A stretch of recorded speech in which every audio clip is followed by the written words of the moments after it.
குடும்ப பொறுப்புகளை சுமக்கின்ற கடகராசி கடக லக்ன அன்பர்களுக்கு இந்த வரக்கூடிய ஒரு வருட காலம் எந்த மாதிரியான பலன்களை கொடுக்க இருக்கிறது அப்படிங்கிறத இந்த பதிவில் நம்ம காண இருக்கிறோம். அதாவது ஜூன் 2ஆம் தேதி அன்னைக்கு குருவானவர் மிதுன ராசியிலிருந்து கடகராசிக்கு பிரவேசம் செய்கிறாரு. இப்போ உங்களுக்கு கடக ராசிங்கும் போது சந்திரன் அங்கேயே இருக்கும். அங்கேயே உச்ச பலத்தோட குரு வர்றது மிகப்பெரிய ஒரு மனோதைரியத்தையும் வைராகியத்தையும் உங்களுக்கு கண்டிப்பாக கொடுக்கும். ஒரு விஷயத்தை தொடங்கி நம்ம செய்யலாம் அப்படிங்கிற தைரியத்தையும் உந்துதலையும் கண்டிப்பாக இந்த குருவானவர் உங்களுக்கு கொடுப்பார். அப்போ கடகராசி கடகலக்ன நண்பர்களுக்கு இந்த வருடம் தைரியமாக ஒரு விஷயத்தை செய்யக்கூடிய அமைப்பை கண்டிப்பாக இந்த குரு கொடுக்கும் அப்படிங்கிறதுல எந்த அளவும் சந்தேகம் இல்லை.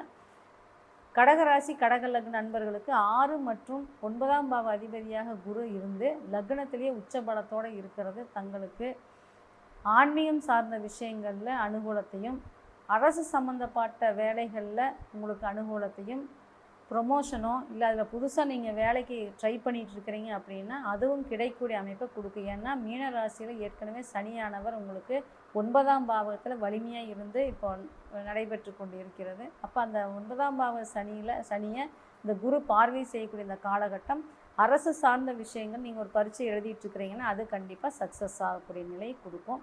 கடகராசி கடகலக்ன நண்பர்களுக்கு இந்த குருவானவர் சுயசாரத்திலேயே போகிற போது அரசு சார்ந்த அனுகூலங்கள் கண்டிப்பாக கிடைக்கும். அதே மாதிரி தகப்பனார் வழியில் அனுகூலங்களும் கிடைக்கும்.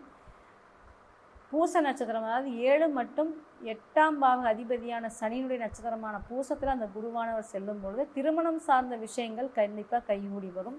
அதுக்கு சின்ன சிரமங்கள் ஏற்பட்டாலும் கூட கண்டிப்பாக அந்த திருமணம் சார்ந்த விஷயங்கள் வெற்றியை கொடுக்கும் அப்படிங்கிறது உறுதியாக நம்பலாம். கடகராசி கடகலக்னத்துக்கு 3 மற்றும் 12ஆம் பாவ அதிபதியான புதனோட நட்சத்திரமான ஆயில்யத்தில் குரு சஞ்சரிக்கக்கூடிய காலகட்டம் சுய முயற்சியில் வெற்றி, வெளிநாடு சம்மந்தப்பட்ட யோகங்கள் கண்டிப்பாக கொடுக்கும் உங்களுக்கு. அதே மாதிரி பத்திரம் சம்மந்தப்பட்ட யோகங்கள், வெளிநாட்டு சுற்றுலா, அதே மாதிரி மீடியா துறை சம்மந்தப்பட்டது, இது எல்லாமே உங்களுக்கு அனுகூலமாக இருக்கும். குறிப்பாக ஒரு தொழில்னு எடுத்துட்டோம் அப்படின்னா பயணங்கள் மூலமாக ஒரு தொழில் பண்ணுறோம், அப்புறம் ட்ராவல்ஸ் வச்சு நடத்துகிறவங்களுக்கெல்லாம் இது ஒரு பொற்காலம். ஏன்னா அந்த புதனோட நட்சத்திரம் 12-3 அதிபதியாக வர்றதுனால அது குரு அங்கே உச்ச பலத்தில் இருந்து அங்கே 9ல் இருக்கக்கூடிய சனியை பார்க்கறதுனால உங்களுக்கு இந்த டூரிசம், ஒரு ட்ராவல்ஸ் நடத்துகிற தொழில் பண்ணுறவங்களுக்கெல்லாம் ஒரு அருமையான வாய்ப்பாக இந்த வருடம் இருக்க போகுது. அடுத்தது பார்த்திங்கன்னா சிம்ம ராசியில் ஐப்பசி மாதத்துலேருந்து மார்கழி மாதம் வரைக்கும் குருவானவர் அதிசாரத்தில் சஞ்சரிக்கிறாரு. அப்போ அந்த மாதிரி காலகட்டம் பார்த்திங்கன்னா கடக லக்னம் கடகராசிக்கு 2ஆம் பாவகத்தில் குரு கேதுவோட நட்சத்திரம் சஞ்சரிக்கக்கூடிய காலகட்டம் உங்களுக்கு பண வரவில் அபிரிதமான ஒரு வளர்ச்சியை கண்டிப்பாக கொடுக்கும். அந்த காலகட்டம் உங்களுக்கு பொருளாதார நிலை அடுத்த லெவலுக்கு போகக்கூடிய நிலையை கண்டிப்பாக எதிர்பார்க்கலாம். அதே கடகராசி கடக லக்னத்துக்கு அந்த குரு பார்த்திங்கன்னா தங்களுடைய ராசிக்கு 5ஆம் பாவகத்தையும் 7ஆம் பாவகத்தையும் 9ஆம் பாவத்தையும் பார்வை செய்வது குழந்தைகள் மூலமாக நல்ல அனுகூலம், குடும்ப வாழ்க்கையில் ஒரு திருப்தியான மனநிலை, ஒரு சொசைட்டியில் ஒரு கௌரவத்தையும் கண்டிப்பாக உங்களுக்கு இந்த வருடம் கொடுக்கும்.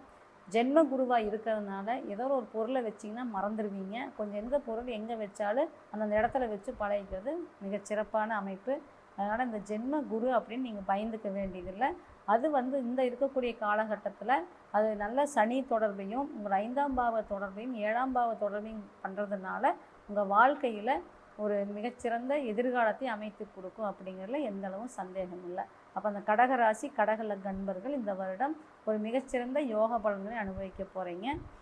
அடுத்தது பார்த்திங்கன்னா இந்த குருவானவர் உச்ச பலத்தோடு இருந்து தன்னுடைய வீட்டையே அதாவது 9ஆம் பாவமான வீட்டையே பார்க்குறது பார்த்திங்கன்னா உங்களுக்கு ஆன்மீக தேடல்கள் இருக்கும் பட்சத்தில் அதுக்கு ஒரு மிகச்சிறந்த குரு அமைவார் அப்படிங்கிறத நீங்கள் மனப்பூர்வமாக நம்பலாம். அப்போ அந்த வரக்கூடிய ஒரு வருட காலம் உங்களுக்கும் ஆன்மீக சம்மந்தப்பட்டது, பக்தி சம்மந்தப்பட்டது எல்லாமே கைகூடி வரக்கூடிய அமைப்பு, உங்களோட பிரார்த்தனைகள் கண்டிப்பாக நிறைவேறக்கூடிய அமைப்பையும் கொடுக்கும்.